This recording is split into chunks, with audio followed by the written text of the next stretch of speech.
Right, well, thank you very much for that introduction, Ben. And it's great to be here talking about knowledge mobilization. It's a topic that's fairly new to me, and I met David recently at a conference in the UK. Canada and the UK are kind of leading the world in this, and I think you're going to find it really kind of interesting area for us to talk about, and possibly one of the next big frontiers for our industry.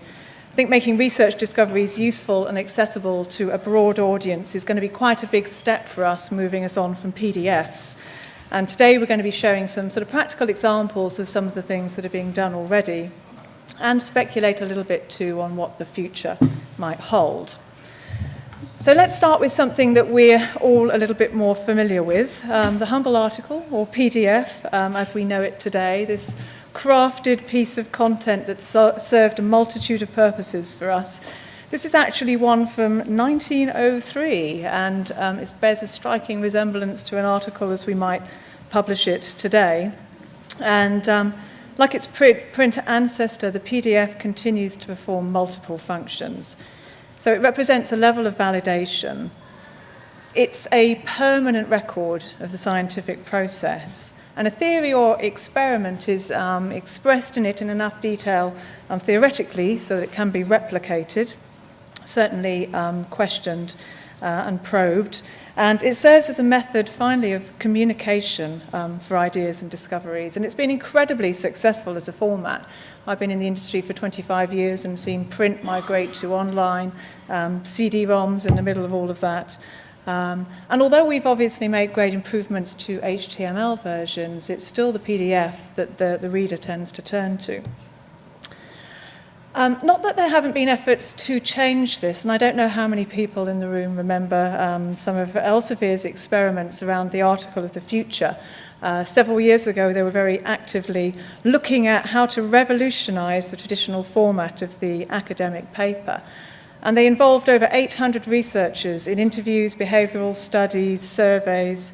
And the results of that were some innovations were introduced, but there was nothing actually fundamentally groundbreaking about the work that came out of that.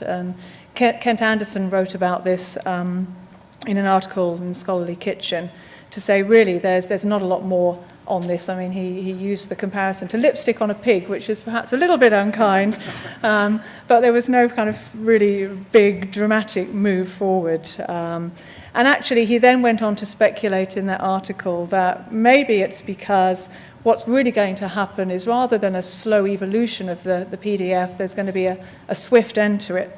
And that demise is likely to come from outside the industry rather than from inside the industry. And I think, and it's my theory, that perhaps it was this growing realization that has led Elsevier to switch its focus in recent years from that kind of experimentation of innovation in content presentation towards metrics, networking, and other workflow tools and services. Their belief in what our future is going to be, I think, is pretty clear in the way they describe themselves as providers of information solutions. If you look at their website, on their homepage, there's lots of information about what they do, and there is not one single use of the word publisher in how they describe themselves. If we dig into that a little bit deeper, and this is more information from their corporate pages, it's clear that they see the future for them lies in discovery and utility. This word actionable information, which the PDF isn't really optimized for. So the question is, what's driving Elsevier in that particular direction? Well, I think perhaps it's got something to do with this. Value for money is starting to figure in the language of research funders. The world doesn't have endless resources. We're adding tens of thousands of articles to the research literature every week with limited understanding of what is really useful, and even less effort to make this useful. And as we're able to increasingly look at impact in more nuanced ways and at a much more granular level at the article and even other kinds of outputs too, I believe we're going to move into a world where effective dissemination, as much as publication, is going to become a key measurement of research success. So when we start thinking of publication as the start of a process of impact rather than the end point, I think it becomes clear that the PDF has a limited role in that.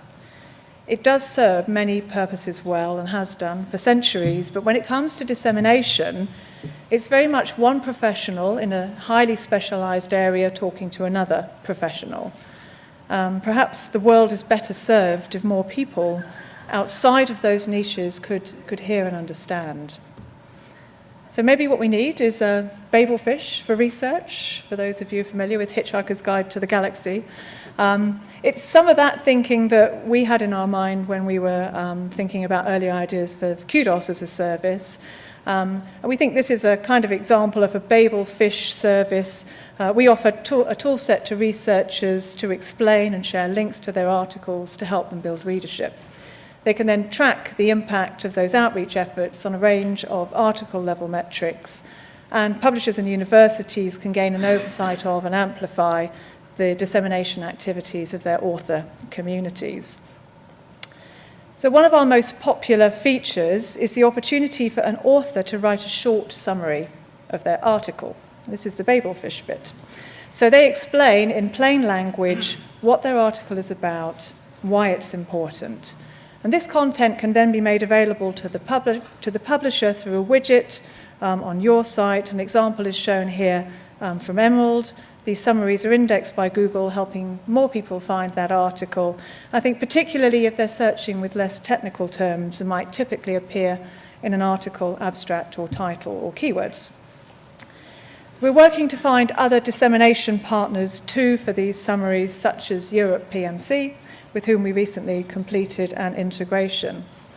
And this dissemination information links back to, this disseminated information, these short summaries, link back to the Kudos publication profile page, which in turn has a clear link back to the full article on the publisher's site. Since launching 2 years ago, our authors have written some 60,000 article summaries through Kudos, and we recently announced a pilot with ScholarOne, which means we can now offer researchers the option of uploading these summaries when they submit their manuscript. When the article is accepted by a publisher, these summaries are then pushed to Kudos and made live when the article is published. So we believe that this kind of workflow integration will greatly increase author participation in writing this kind of content, and we further believe that this kind of content will help broaden the discoverability and application of research. So at Kudos, we're also experimenting with other types of content for assisting with dissemination. Our publication profile page enables authors to link to related resources such as data, images, and so on. And we're currently piloting offering authors services such as the production of infographics and video abstracts. We're doing that in partnership with Research Square, who are here today, and Research Media as well in the UK. Authors can then link to these from their article profile page on Kudos, helping showcase the broader context of their work. We're really keen to see if we can evaluate the impact these kind of outputs have in terms of driving readership for that article. And perhaps if we find these kind of content marketing techniques to be successful, then perhaps grant provision needs to be made for these kind of outputs as well as articles. So if you're interested in other forms of research outputs, you might like to look at this initiative, which is launched recently. And it's being led by the University of Manchester in the UK, and they're looking at mapping the landscape of initiatives and activity in the development of research objects. There was also a really good blog published just today by Jill O'Neill from NISO on similar set of topics. So I encourage you to take a look at that. So perhaps at the moment, this proactive dissemination might seem like a nice to have for authors, but nice to have can change to need to have very quickly, I think, if funders get more serious about return on investment. And certainly we've been having a lot of discussion with some of the big funders about their attitudes towards this. I was in a meeting recently with one medical funder who said, she spends 1.4 billion on research every single year, but almost nothing of that investment goes in making sure that that research has impact. The way she described it was, we've got to stop pouring money in at the top of the funnel without due attention to what's coming out of the bottom. So if more funders take that attitude, I think we could see a major change in the perceived importance of dissemination, and that will challenge us as an industry to be creative in considering the formats we might use to communicate research, taking into consideration the particular needs of different audiences too. In terms of article dissemination, researchers are becoming increasingly active here, so something is already changing. This recent study from the University of Tennessee, Cyber and Elsevier showed that 67% of researchers envisage doing more sharing of their articles in the future. And what they're looking to achieve is furthering scientific and academic discovery. That's the primary reason, they say. 62% of people answering the survey said, that's why I share my work. So there's a need there that we need to support as an industry. It's something we already support at Kudos. Authors can use our tools to generate a coded link to their publication profile page, share that across as many networks and platforms as they like, with no concerns as to whether they're breaking copyright or not, because our page links back to the authoritative version of the article on the publisher's site.